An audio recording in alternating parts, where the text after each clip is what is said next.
Birdie and I met on a massive troop ship, the Gray Ghost, just after it steamed out of Halifax Harbor in May 1940. Fortunately, it didn't get torpedoed. It carried us and 9,998 other green stiffs heading for the war via a stopover in England. We bunked below the waterline, and none of the other rookies wanted to share the cubicle where we slung our hammocks. That was fine by me. Shitfaces. All of them. I got my own back when I earned my stripes. I boxed in the military. Middleweight. Good way to let off steam. Get your own back from the guys who'd stiffed you one way or the other. A light tap rattled the door.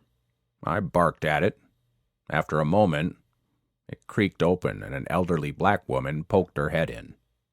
She wore a Sunday bonnet, one with a tie under her sharp chin. Her cloth coat appeared to be worn but well looked after carefully brushed. She had on her good shoes, the ones she'd wear to church. That's the feeling I had. She'd been praying recently. Mr. Gold? That's me, Mrs. I stood up to show her I had some manners. Turner. Ada Turner. She glanced quickly at Birdie, then turned away and stared at the floor. My associate, Arthur Birdwell. Birdie smiled at her. Won't you sit down, Mrs. Turner? I offered. She nodded without saying anything else, and positioned herself in a half-wingback chair I put out for clients. Birdie perched himself on the credenza beside me, swinging one leg that brushed the floor with the sole of his size 17 brown leather brogue. What can we do for you, Mrs. Turner? I asked.